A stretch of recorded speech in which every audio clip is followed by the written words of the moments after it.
আসসালামু আলাইকুম। আশা করি সবাই ভালো আছো আল্লাহর রহমতে। আমিও আলহামদুলিল্লাহ ভালো আছি। তো আমরা আজকে যেটা করব সেটা হচ্ছে আমাদের রিলেটিভিটি অ্যান্ড কসমোলজি যে আমাদের কোর্স অনার্স ফোর্থ ইয়ারের তার ভেতরে একটা যে টপিক অ্যাস্ট্রোফিজিক্স রিলেটেড সেটা আমরা আগেই ডিক্লেয়ার করেছি। এটা হচ্ছে আজকের টপিকটা হচ্ছে আমাদের হাবলস ল অ্যান্ড এক্সপ্যান্ডিং ইউনিভার্স। কারণ আমরা এই বিষয়টা সবাই জানি, এটা একটা ইম্পর্ট্যান্ট সাবজেক্ট ম্যাটার। তো আসো আমরা সময় নষ্ট না করে বিষয়টা নিয়ে আলোচনা শুরু করি। আচ্ছা, প্রথমেই যদি একটু বলি সেটা হচ্ছে আমরা কিন্তু অলরেডি অন্যান্য ক্লাসগুলোতে দেখেছি, আমরা শুরু থেকে দেখেছি যে একসময় বিজ্ঞানীরা যদিও ভাবতেন, অনেক আগের কথা, বিজ্ঞানীরা যদিও ভাবতেন পৃথিবী আসলে এই মহাবিশ্বের কেন্দ্র, সেখান থেকে তাদের ধারণা আরও বলতে পারো যে আসলে বেড়ে তারা ভাবতেন যে দিস ইজ অ্যাকচুয়ালি হেলিওসেন্ট্রিক ইউনিভার্স, অর্থাৎ সূর্য পৃথিবীর কেন্দ্র। এখন তারা কিন্তু জানেন যে আসলে এই পৃথিবীটা কতটা বিশাল এবং আসলে এই সূর্য এই বিশাল গ্যালাক্সির একটা সামান্যতম ছোট্ট একটা অংশ, এটা কিন্তু আমরা এখন জানি। তো তারই ধারাবাহিকতায় আজকে আমরা এই বিষয়টা নিয়ে আলোচনা করব ইনশাল্লাহ। তো আসো আমরা শুরু করি। হ্যাঁ, তো প্রথমেই যদি একটু আসলে বলি সেটা হচ্ছে হাবলস ল, আসলে এই বিষয়টা আসলে কি নিয়ে। তোমরা স্ক্রিনে যেটা দেখতে পাচ্ছ, দেখো, খেয়াল করো।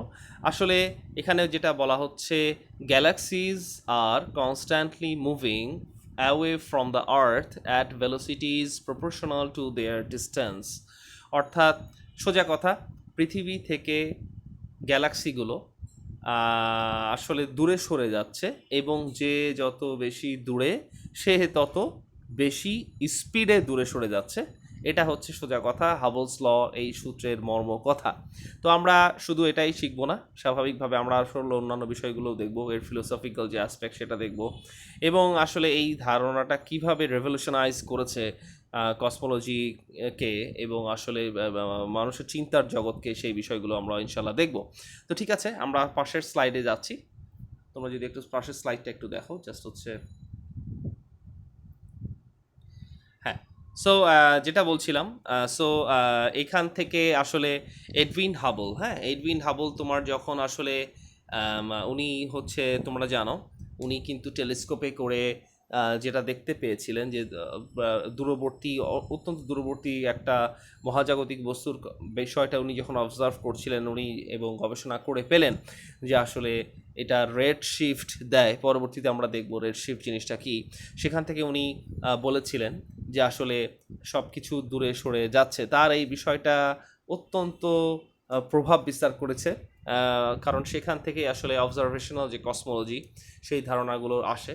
হ্যাঁ, তো আমরা পরবর্তী স্লাইডে যদি যাই আমাদের বিষয়গুলো আরও ক্লিয়ার হবে, কারণ আমরা কিন্তু জানি একটা বিষয়, যে সেটা হচ্ছে আমাদের এই মহাবিশ্বের আমাদের এই জানা মহাবিশ্ব, নোন ইউনিভার্স, এটার বয়স হচ্ছে 14 বিলিয়ন ইয়ার্স। আরও ভালো করে বললে 13.8 বিলিয়ন ইয়ার্স, অর্থাৎ 13.8 বিলিয়ন ইয়ার্স।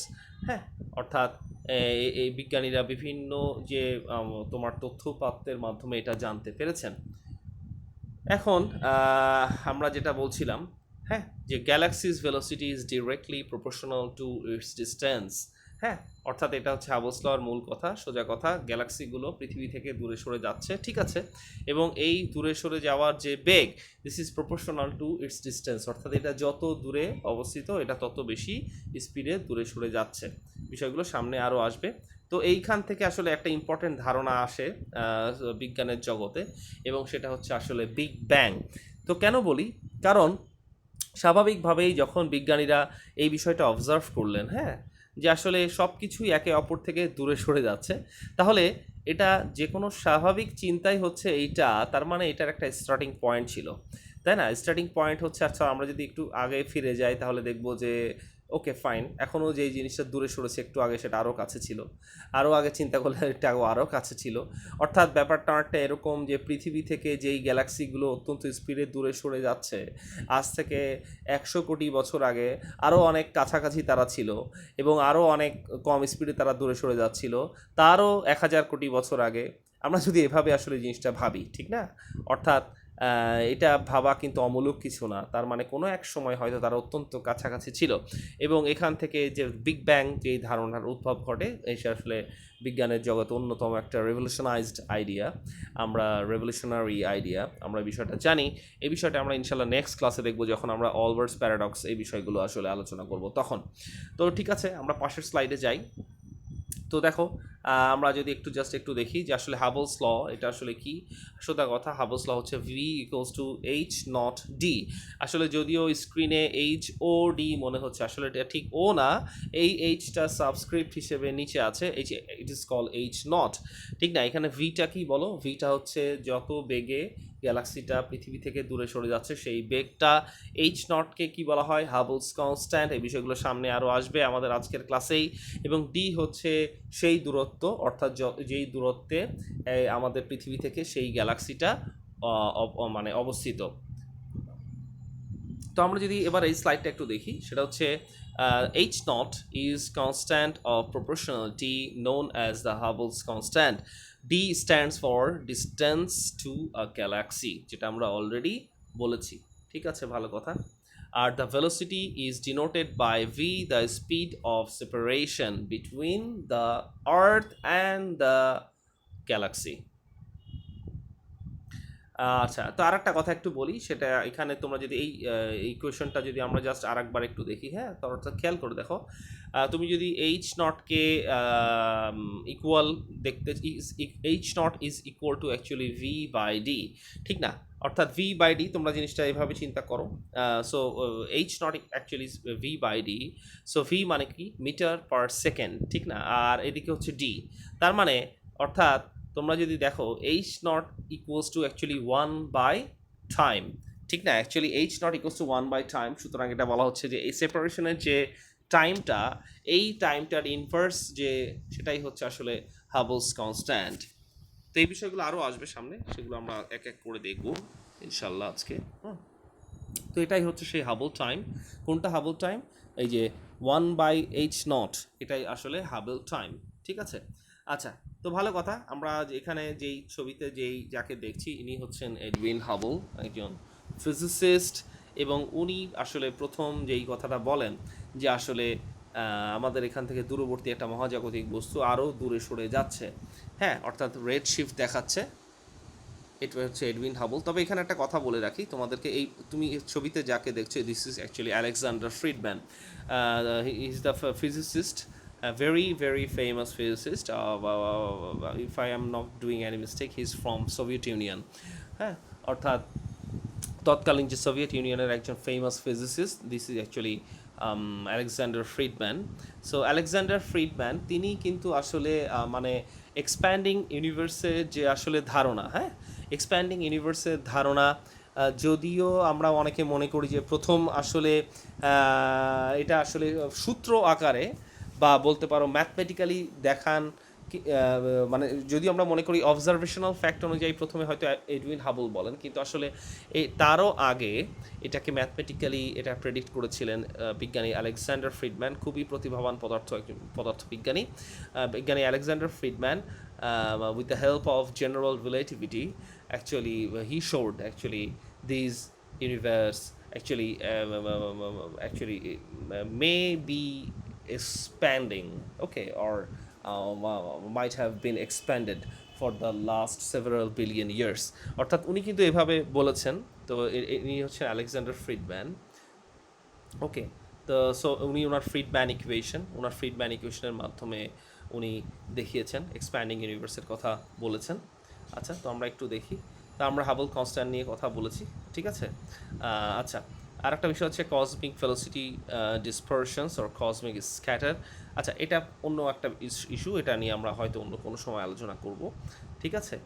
এই ছবিটা আসলে সুন্দর একটা ছবি, এখানে দেখা যাচ্ছে আসলে মহাজগতে একটা ছবি তোলা হয়েছে। আচ্ছা, এটা হচ্ছে আমাদের একটা গ্যালাক্সি। তো এটার কথা একটু বলি। তো বিষয়টা হচ্ছে আমরা পরবর্তীতে দেখব যে আসলে বলতে গেলে প্রায় সব গ্যালাক্সি এই পর্যন্ত টেলিস্কোপের সাহায্যে, হ্যাঁ, যতগুলো গ্যালাক্সি বিজ্ঞানীরা অবজার্ভ করেছেন তার প্রায় সবই 99.99% গ্যালাক্সি সেগুলো আসলে রেড শিফট দিয়েছে। তবে কিছু কিছু গ্যালাক্সি আছে, কিছু কিছু গ্যালাক্সি আছে সেটা কিন্তু ব্লু শিফট দেয়, এরকম খুবই কম সংখ্যায়, সেটা আমরা একটু পরে দেখব। এটা আসলে মূলত আমরা যেটা বলি যে লোকাল গ্রুপ, হ্যাঁ, গ্যালাক্সির যে লোকাল গ্রুপ সেখানে আসলে এই বিষয়টা ঘটে, কিন্তু এর বাইরে এটা ঘটে না। সুতরাং অ্যাকচুয়ালি এটা কোনো এক্সেপশন, এমন কোনো এক্সেপশন না যেটার কারণে আমাদের অবজারভেশনাল যে ফ্যাক্ট সেটা আসলে মানে কোনো রকম হুমকির মুখে পড়বে, এরকম কোনো বিষয় এখানে নেই। তো এই বিষয়টাও সামনে আসবে। আচ্ছা, তো আমরা এখন আসো আরও কিছু বিষয় দেখি। যেটা বলছিলাম যে আমরা যদি আসলে আকাশের দিকে তাকাই, ঠিক না? আমাদের আকাশের দিকে তাকালে আসলে আমরা যতগুলো ডট ডট ডট ডট দেখি, এই প্রত্যেকটাই কিন্তু এক একটা তারকা। ইভেন সূর্যের সমান তারকা, সূর্যের থেকে হয়তো একটু ছোট তারকা, এমনকি অনেক তারকা আছে সূর্যের থেকে অনেক অনেক অনেক বেশি বড়। সুতরাং all this stars are suns similar to ours, ঠিক না? যেমন অনেক সময় আমরা বলি আমাদের সব থেকে কাছের নক্ষত্র কি, আমাদের সবচেয়ে কাছের নক্ষত্র কিন্তু সূর্য। তো সূর্যের পরে আমাদের সব থেকে কাছের নক্ষত্র কি? Proxima Centauri. প্রক্সিমা সেন্টাউরি আমাদের থেকে কত কাছে? সূর্যের আলো আমাদের এখান থেকে আসতে সময় লাগে প্রায় 8 মিনিট, আর প্রক্সিমা সেন্টাউরি থেকে আলো আসতে আমাদের সময় লাগবে 4.8 বছর, 4.8 বছর সময় লাগবে। তার মানে কি, আলোর গতিতেও যদি মুভ করে, তারপরও আলো এখান থেকে, পৃথিবী থেকে প্রক্সিমা সেন্টারায় এই ডিস্টেন্সটা কভার করতে আলোর 4.8 বছর সময় লাগবে। তার মানে বোঝাই যাচ্ছে এটা আসলে আমাদের এই গ্যালাক্সিটা কত ভ্যাস্ট, এবং আমাদের ইউনিভার্সের কথা তো বলাই বাহুল্য। তারপরও আবার known universe, we know nothing about the unknown universe, আসলে এটা আমরা আগেও দেখেছি। সুতরাং এটাই বলা হচ্ছে all this stars are suns similar to ours. Okay, some of them have their own planets. We also know this.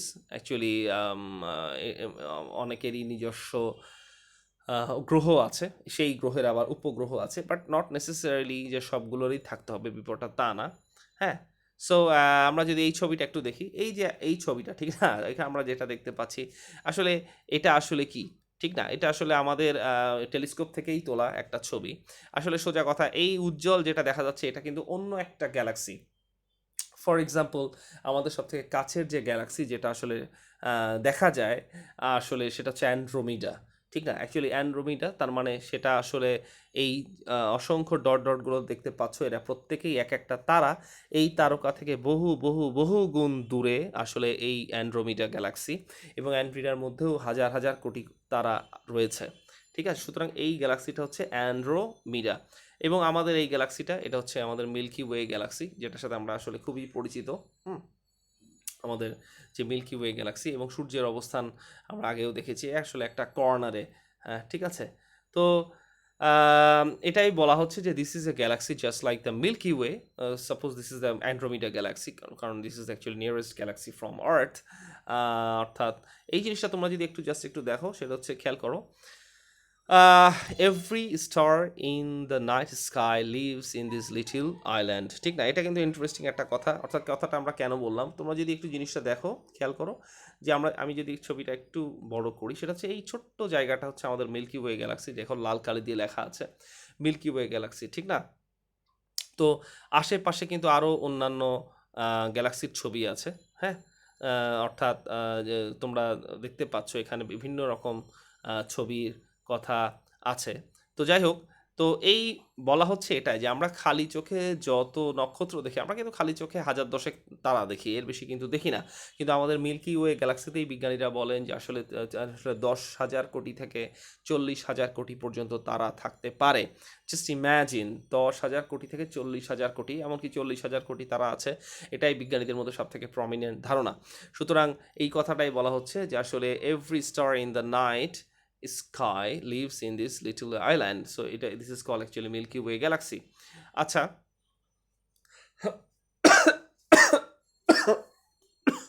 Sorry, কাশি হয়েছে।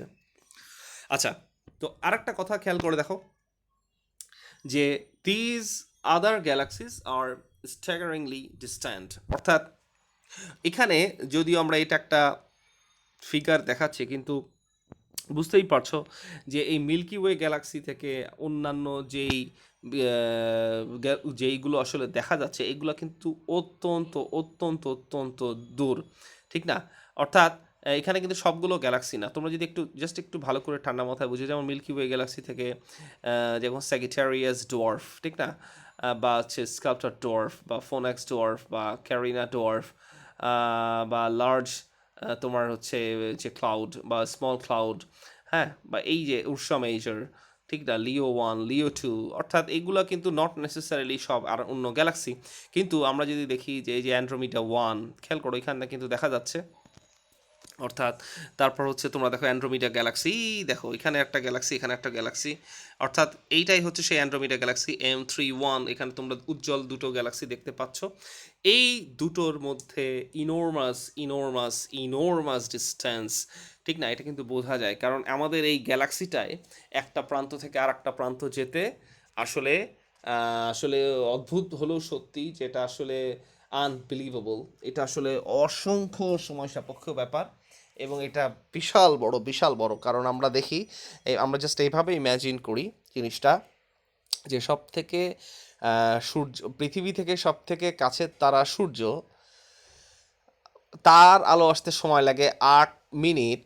ঠিক আছে, এটা বোঝা যায়, এটা অনেক কাছে, কিন্তু কত দূরে হলে আলোর গতিতে আসলেও সময় লাগবে প্রায় 5 বছর, এবং সেটা নাকি সব থেকে কাছে তারা। তাহলে এটাই হচ্ছে একটা তারা, এরকম তারা আছে 40,000 কোটি। সো জাস্ট ইম্যাজিন আসলে এই মিল্কি ওয়েটা কত বিশাল। তাহলে এটা যদি হয় মিল্কি ওয়ে, আর এটা যদি হয় অ্যান্ড্রোমিডা গ্যালাক্সি, আমি M31, তাহলে আমরা এই জন্যই বলছি যে আসলে এই the distance between the Milky Way galaxy and Andromeda galaxy is so huge, so big. Actually, this cannot be expressed in terms of simply meters or kilometers. I mean, this way, ঠিক না? Rather, we use, light years or parsec or mega parsec. This type of word we use. কারণ 1 parsec মানে হচ্ছে 3.26 light year. সেই হিসেবে mega parsec আমরা অনেক সময় ইউজ করি। মেগা পারসেক মানে কি? 10⁶, 10⁶ পারসেক, তার মানে কি? 10⁶ মানে কি? 10⁶ মানে হচ্ছে 1 মিলিয়ন। তার মানে তুমি যদি 1 পারসেক মানে 3.26 লাইট ইয়ার্স, ঠিক না, সেই অর্থাৎ সোজা কথা 30 লক্ষ, ঠিক না, আমরা এভাবে বলে থাকি যে 30 লক্ষ আলোক বছর, এটাকে অনেক সময় একক ধরা হয় ইন্টারেস্টিংলি। মানে এগুলো এত দূরে যে আসলে সেক্ষেত্রে আসলে even light year even not enough, ঠিক না, আমরা এই বিষয়গুলো জানি। তো আমরা পাশের ফ্লাইটটা দেখি।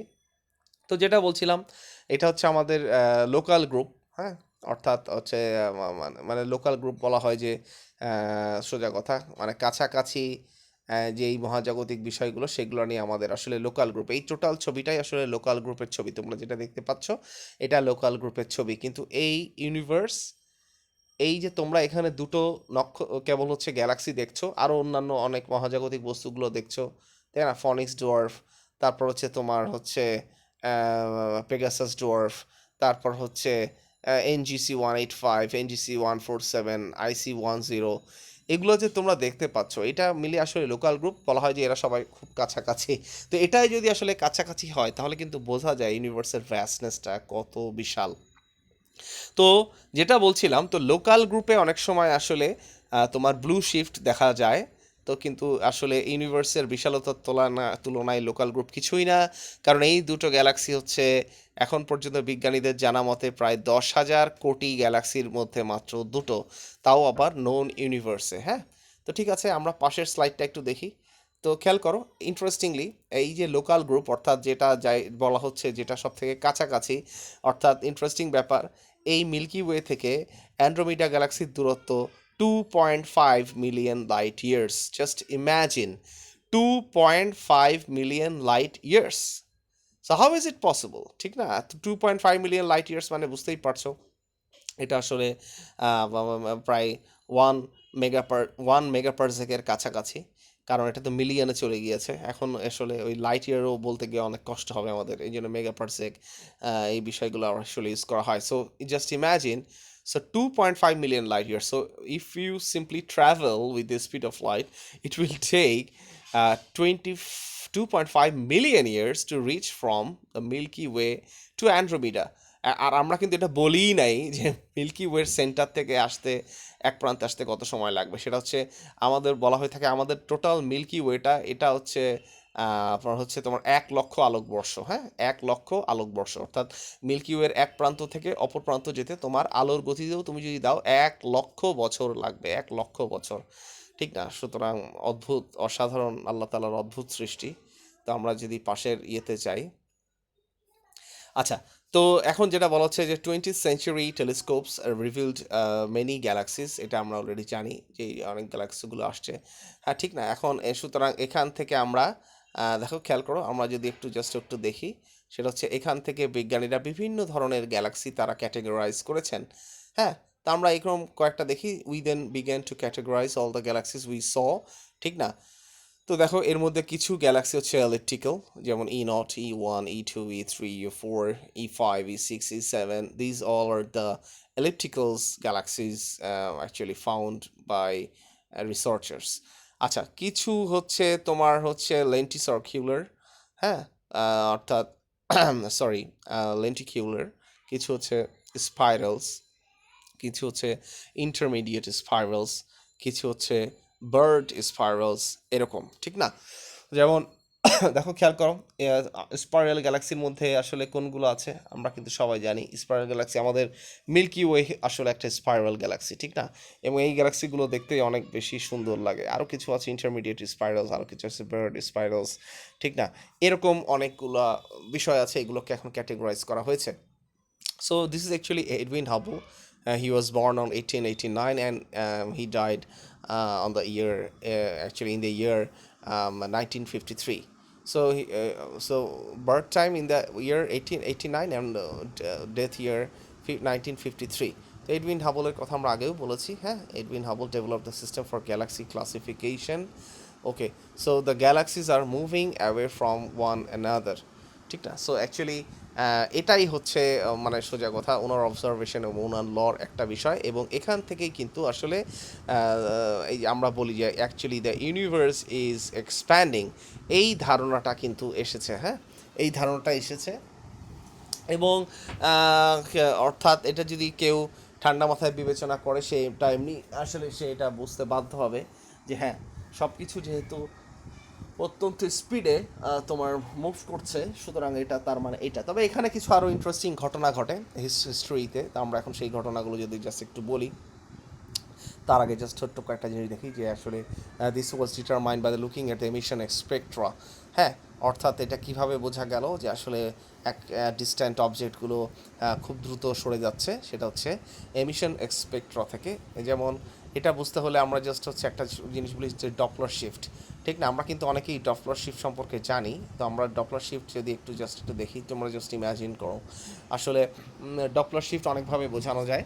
এটা অ্যাকাউস্টিক ওয়েভস দিয়েও বোঝানো যায়, এটা ইলেকট্রোম্যাগনেটিক ওয়েভস দিয়েও বোঝানো যায়, ঠিক না? আমরা কিন্তু এগুলো আসলে আমরা সবাই পড়েছি, তারপর আমি জাস্ট তোমাদের বেটার আন্ডারস্ট্যান্ডিংয়ের জন্য জাস্ট একটু রিভিউ করছি। সেটা হচ্ছে, suppose we have acoustic waves with constant frequency. For example, in the next slide you can see this one. Okay, so Doppler shift, if the car is approaching, the wavelength is shorter, ঠিক না? এই লোকটা দাঁড়িয়ে আছে, তোমরা বিবেচনা করো, এই গাড়িটা যখন কাছাকাছি আসে, দেখো এই গাড়িটা আরও কাছে আসলো, আরও কাছে আসলো, ঠিক না? অর্থাৎ আমরা দেখতে পাচ্ছি, as the car is approaching to the observer, so the wavelength seems to be shorter to this observer and the frequency মানে seems to be high, so the pitch is higher to this observer, ঠিক না? অর্থাৎ আমরা কিন্তু এই জিনিসটা আমাদের ব্যক্তিগত জীবনেও দেখি, অর্থাৎ কোনো একটা অ্যাম্বুলেন্স যখন আমাদের কাছে আসে, শব্দটা, তাই না, শব্দটা কিন্তু আস্তে আস্তে বাড়ে, আর অ্যাম্বুলেন্স যখন আমাদের থেকে দূরে সরে যায়, শব্দটা তখন আস্তে আস্তে কমে। তো এই বিষয়টা কিন্তু আমাদের কাছে খুব অপরিচিত কোনো কিছু না। So this is actually called the Doppler shift. আমি আর এখানকার এত ম্যাথমেটিক্যাল ইকুয়েশনে যাচ্ছি না, actually this is not the part of our present topic, but actually as this is one of the very important concepts that is related to the present topic, that's why I am simply মানে তোমাদের কাছে এটা আমি তুলে ধরলাম। আচ্ছা, তো আর একটা কথা বলছি, if the car is approaching the wavelength is shorter wavelength means actually greater frequency means higher pitch. So if the car is receding the wavelength is longer, এবং এই ব্যক্তি থেকে যখন আসলে যখন গাড়িটা দূরে সরে যায়, তখন কিন্তু ওয়েভলেন্থটা লঙ্গার হয়, এবং সেক্ষেত্রে পিচটা লোয়ার হয়, ফ্রিকোয়েন্সিটাও আসলে লোয়ার হয়। So this is actually the in summarisation, this is actually in summary So this is the thing actually. So when it is approaching towards the observers, you would have the higher pitch, and when it is actually moving from the observer, you would have lower pitch, though the frequency of that very object remains constant, but it is actually it is being presented to you as if the frequency is getting higher or lower. Okay, so this is actually Doppler shift. Now same thing can be happen for light as well, ঠিক না? So greater frequency, shorter wavelength, actually this is called the blue shift, কারণ আমরা যদি আসলে আমাদের emission spectrumটা যদি আমরা দেখি, ঠিক না, আসলে আমরা জানি V Y B G O I R, so VIBGYOR, so VIBGYOR actually shows actually the violet, actually the indigo, so the blue. Okay, so actually indigo and blue both are the classifications from the blue shifts. So what we are saying, the higher frequency we will get, the higher frequency we will get actually the blue shift. এই বিষয়টা কিন্তু আমরা আগেই জানি যে আমরা যত বেশি এটা পাবো তত বেশি হচ্ছে আমরা ব্লু শিফটের দিকে আমরা যাব, ঠিক আছে, ব্লু শিফটের দিকে আমরা যাব।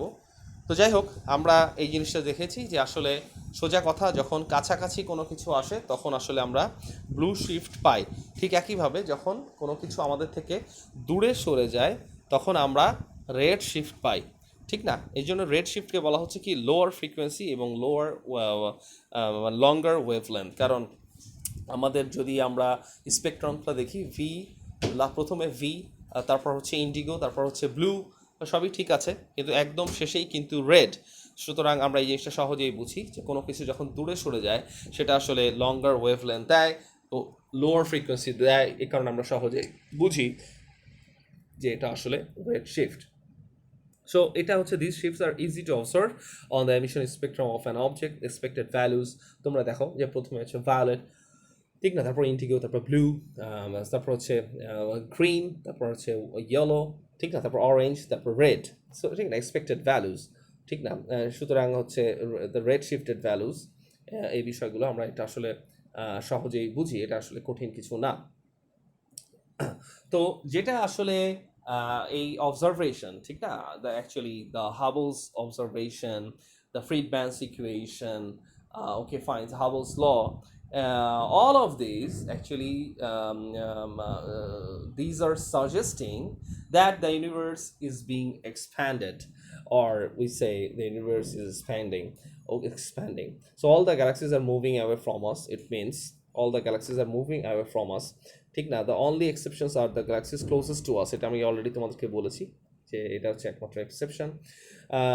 Is the entire universe running away from us? So yes, actually we can say this one, the universe itself is expanding, ঠিক না। এই বিষয়টা আমরা দেখেছি এবং তার একটা উদাহরণ হচ্ছে জাস্ট সিম্পলি, এটা আমাদের একটা পরিচিত উদাহরণ, if you think about the dot on the balloon, ঠিক না, if you simply put some dot, for example actually colorful dot on a balloon, and if you try to expand the balloon by blowing the air into it, so what would you get?